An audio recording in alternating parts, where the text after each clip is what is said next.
For my generation who is above 70, we experienced goodness in Nigeria.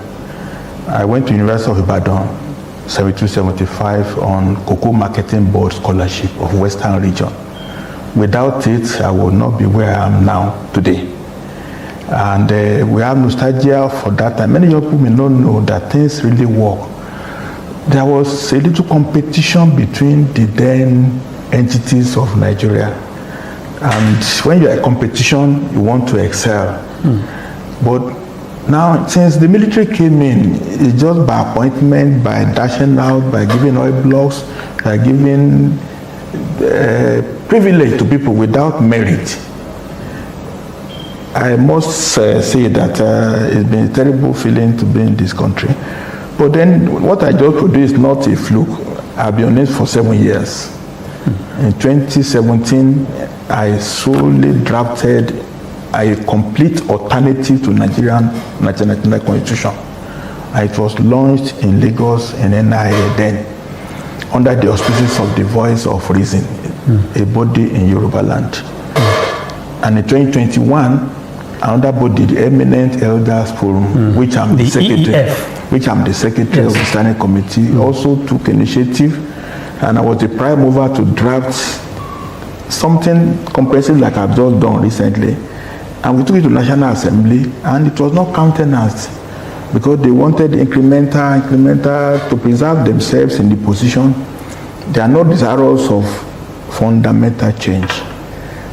And I know the country needs a fundamental change. You can't continue. Now, let's look at this fundamental change that you're talking about. A lot of people have expressed sentiment to have homegrown arrangement that is very fundamental, that we can own and that we can use to drive our development. Let's look at this bill that you authored almost single-handedly. A bill for an act to substitute the annexure to Decree 24 of 1999 with a new governance model for the Federal Republic. And you're proposing a regional government. Let's have, this is directly from you. What's driving this, the spirit of this draft that you have? Is generating so much traction within the public space across all sectors? I'm aware of it, but I must clarify one point, that we don't really know how to undo some English words. What's a region? It's a geographical term. A region is a territorial space with boundaries. So it could be named a state, it could be named after a river, it could be named. When you define a region, then you have governance structure within that region.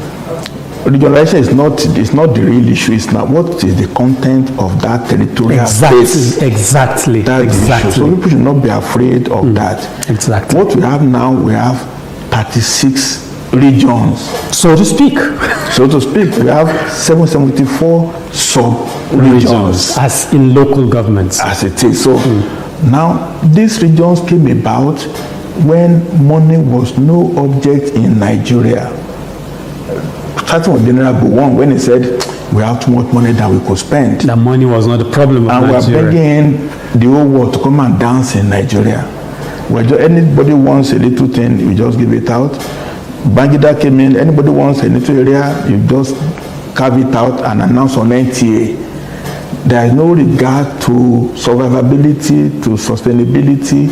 You just once you just say, my people want a little area, then you convince your general who is your friend, and the table will be between FRC and Pronto. A state comes in. So we are just wasteful. We cannot continue the way we are now. All the last 8 years, it's clear that we were borrowing to do development. We're still borrowing. We are still borrowing.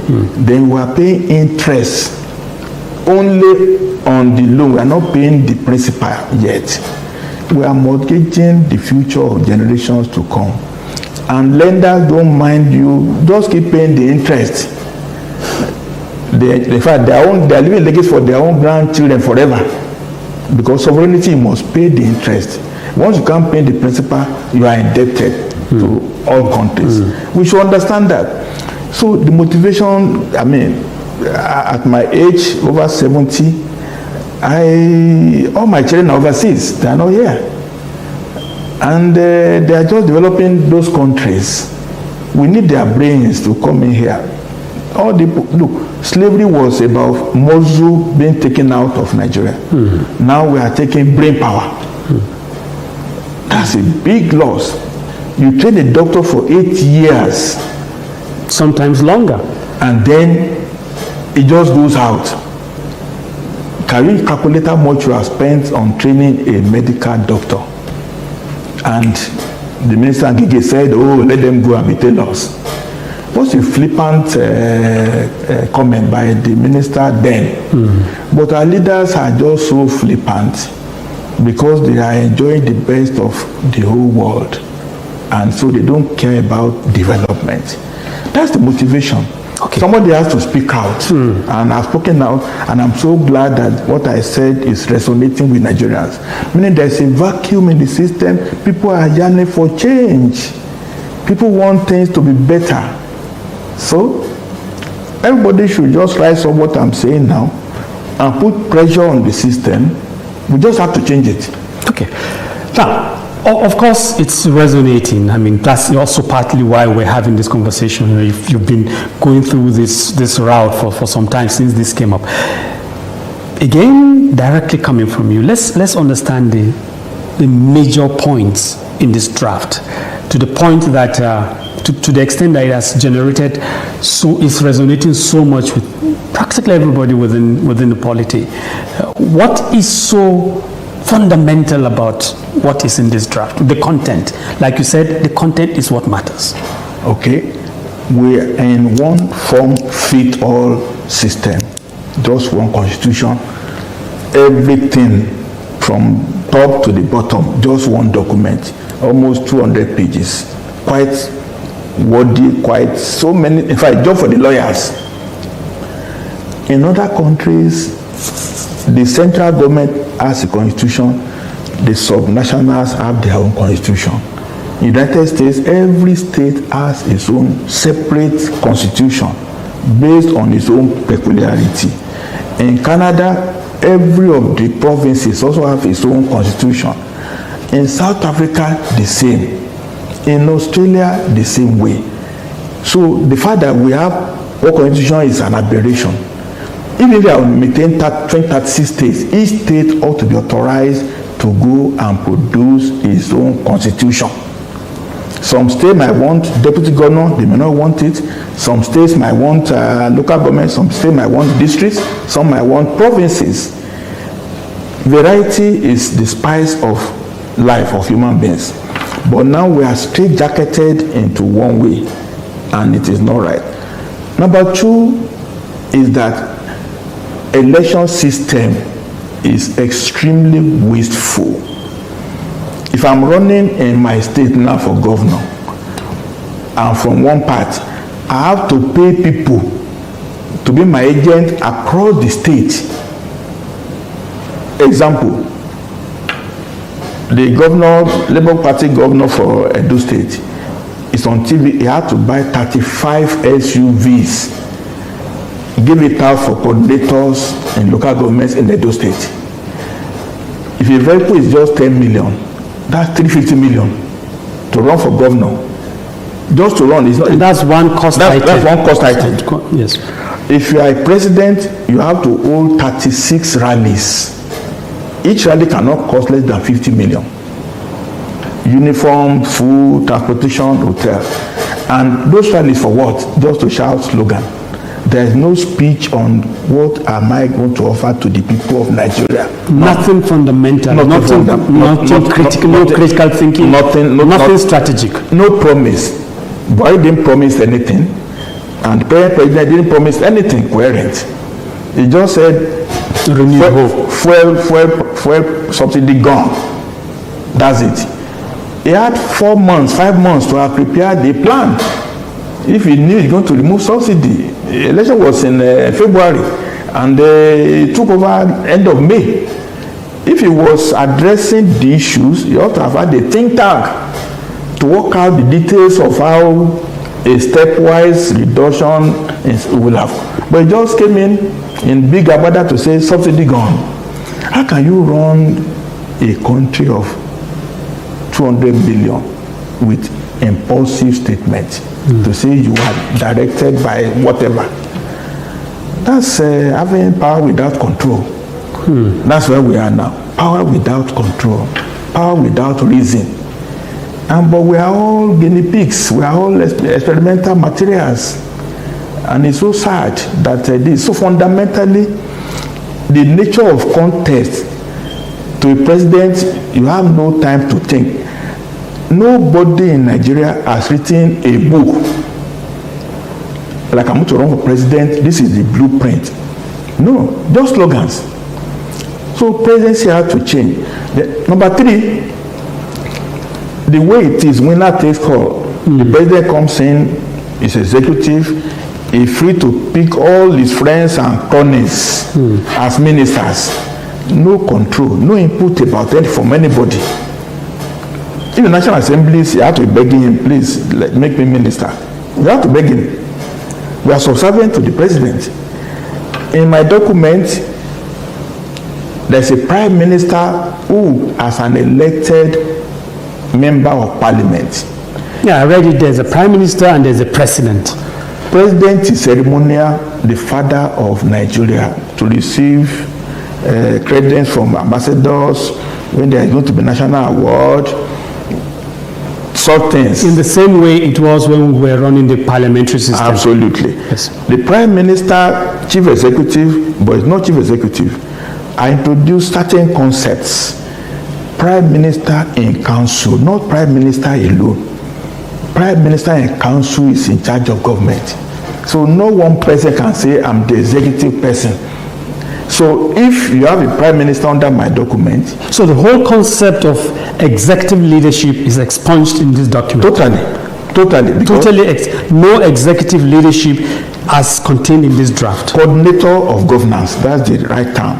We are coordinating. So if you're a prime minister, you drew the ministers from the parliament.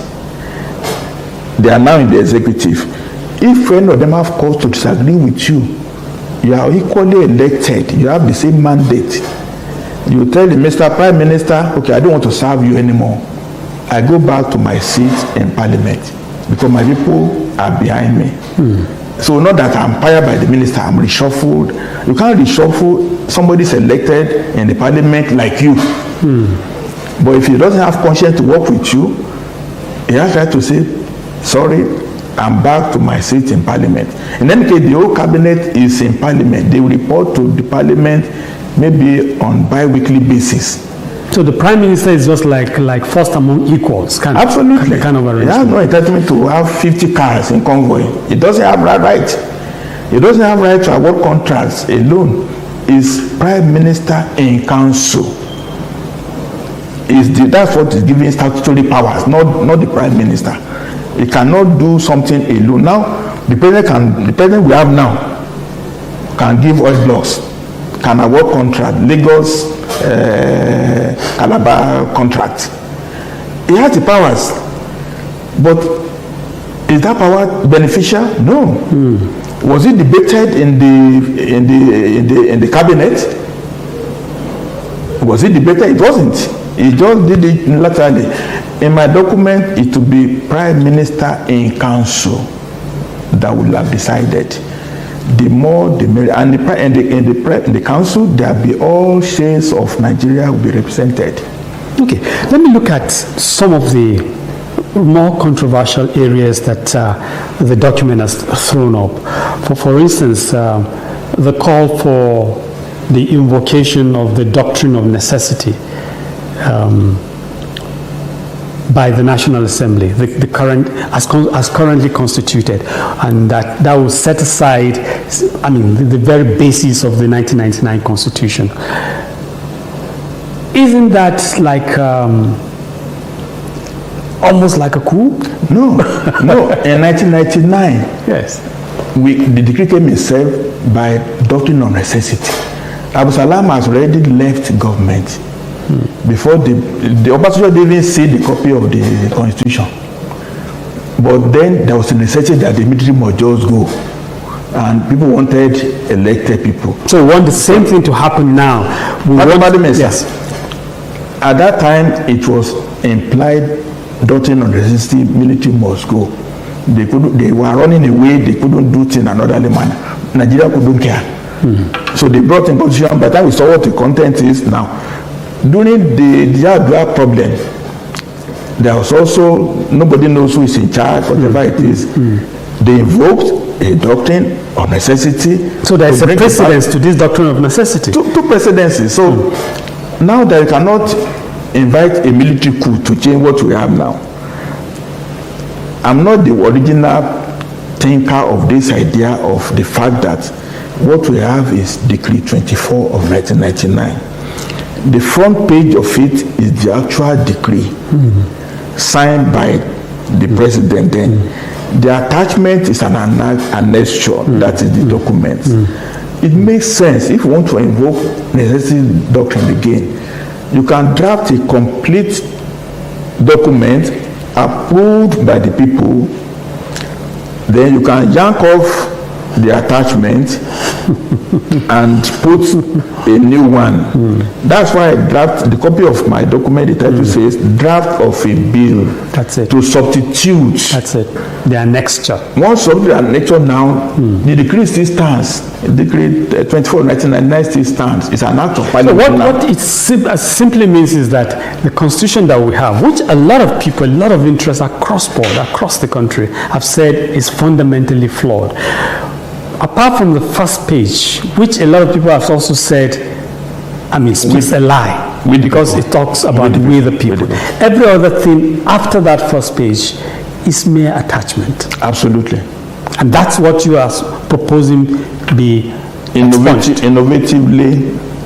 My document prescribes a governance framework. It's not the draft constitution itself. My document I have before the country now. It's like you want to build a house. You give a term of reference. I want to build a 5-bedroom house. I want toilet, I want kitchen, I want this. So it's instructions to those who will draft the complete constitution. My document is just 18 pages.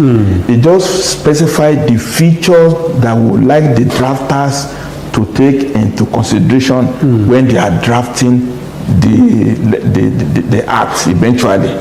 So what I'm not giving, of course I have a full draft of constitution which is about 60 pages. Let me ask you this, another controversial area. Although you said region is just a matter of semantics. What you are suggesting is regional government substantial is my choice of word, but regional government influenced by ethnicity. Fine, yeah. And you're also saying that each of these subnationalities that make up, and with their own separate ethnicity, should have, I think, about 8 representatives. Now in this country, we have over 370 ethnic nationalities. We have over about 500 languages spoken in this country, with about 1,150 dialects. How are we going to manage the unwieldiness that this proposal seem to throw up? It's not as bad as we think. I don't know the whole country as much as I know Yoruba land. In Yoruba land, we say Yoruba, but if somebody from Ekare is speaking, that's it. You may not understand. That is it. But then, if Aworis are speaking, but the Yorubas have a flavor of a worldview. The Hausas also have a flavor of world. You're in the middle bed with these changing languages. Through years of staying together, you have common customs, common attitudes. So it's not as if we are going to be one power. All these things just to scare people away from being responsible. That's just the truth. From Ekare, from Lokoja, from Mokwa, up to Lagos, Yewa, they are all Yoruba territory. Even if you say there are 50 dialects or 50 sub-ethnic there, they are the same worldview, absolutely. But the point that you made earlier on is that, look, no matter whether, is every Amle going to be on its own? What we are now trying to say in my document is that we have 36 states. We could create 54 based on the 2014 confab. We could create 100 if you allow it. Actually, the confabs actually suggested 54 states. 18 more. Yes. If you allow it, if money is no object, I want Ijesha, where I'm from, in Osun, to also be a state. I want Ijebu to be a state. Okay, but can you maintain your finances? Are you viable? If you are not viable, then you have to collaborate. You have to work together. So, just like you cannot create 100 states because somebody says, I don't want to see your face, I can't see your language. We can also come back and say, the only thing now is that instead of one constitution, each region will have its own constitution where they will agree on how they live together. For instance, rotation is a convention. But if you allow this system to work now, take Western region or take Eastern region, they will agree among themselves, Ebonyi, Anambra, Imo, how are you going to rotate position? It will be enshrined in their own local constitution, not because one senator is shouting that is my turn. They will have discussed that, look, we are together in the region, and every person must be represented. People don't know for a fact that United States, election doesn't make you president. It's the electoral college. The popular vote Mrs. Clinton can't make one a president. Mrs. Clinton won popular vote, but there are proportional representation being considered to provide people like Wyoming, like all this Nebraska, so that New York doesn't oppress them. Because of his population, because of his economic might, can't oppress any other component part of the federation. So that's what you call golden share in business. You might be very few, but you have golden share. If you don't persuade me, you cannot move forward. So many of the regions now will have to sit down and think out. Take Lagos. People in Lagos Island say they don't want to go to the Atlantic Ocean. They will not. But we will tell them in that area that, look, Lagos up to Surulere, up to Akapa is not part of Lagos. It was Western region. What's your problem? Okay, you want to be called representation. We can give you out of 50 seats. We guarantee you 2 to include you. You are allocated 2. So there are many things we instead of solving our problem, we want to just cover it up and thinking it has gone away. Let's open this problem up. Good day to our viewers all over the world and welcome back to Local Journal. You're listening to what Dr. Akin is saying. What he's actually saying is the real thing Nigerians need. This is what Nigeria needs at the moment. And what I expect Nigerians to be doing now is to queue behind Dr. Akin to ensure that this is bill and this proposition comes to fruition. Because we know the country we are is a country that the rich do everything that benefits them, and to ensure that they stand against anything that will benefit the masses.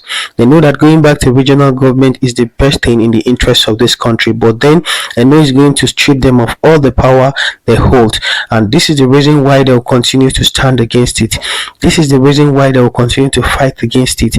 Listening to what Dr. Akin said, he said during their time that they had so many opportunities and Nigeria was working well for them, but currently Nigeria is in total disarray. Nigeria is not working, and what we are supposed to be doing is talking about the regional government. The thing that has made the whole matter even worse is actually because of the 1999 constitution, which is skewed to favor one particular region of the country and skewed to also favor some class in this country, which are the rich and the wealthy affluent class. And this is why this country is receding. This is why this country is stagnant, because the affluent will continue to become affluent, the rich will continue to become more wealthy, while the poor will continue to remain poor forever because of how because of the inequality in the constitution and because of the constitutional flaw that we are witnessing in in Nigeria today. And this is actually the reason why this man is coming out to say that enough of this, and we need to go back to regional government. We need to restructure this country in such a way that everybody will be able to benefit from the creation of this country, and everybody will be able to smile and to say that this is my region and things are working well, because he made so many references to the regional government during the time it was practiced, and how Nigerians were happy and how Nigeria fed globally then. Nigeria was doing perfectly well and things were moving on fine, but now things are no longer moving as it should again. And this is why we need to support this man, because this man means well for Nigeria. Look at it, this man is over 70 years old already. So don't you think that he's doing this for posterity's sake? He's not doing it for his own interest again, because he doesn't have much time to live again, and at most take it give or take anything from like within 50 years or so. Now he should be in he won't be able to even work again. So everything he's doing is born out of his own likeness and his own interest in Nigeria, and this is actually the reason why he's doing everything he has to do to ensure that this thing works. So let's do all we have to do. All we have to do is just to support this man, lend our voice, and support his own voice to ensure that the government are pressured and our leaders are pressured to sit down on a round table to discuss this issue that we are facing, and the issue of these constitutional roads and these constitutional flaws that we are having, that is causing the problem we are having today in Nigeria. And we need to stand our ground on ensuring that regional government is established and that a regional constitution is created, so that we can go back to the old form and so that we can adopt what Dr. Akin Fakunda is saying. Kindly drop what you have to say in the comment section, and if today is your first time to visit our channel, please kindly like, share and subscribe to our channel.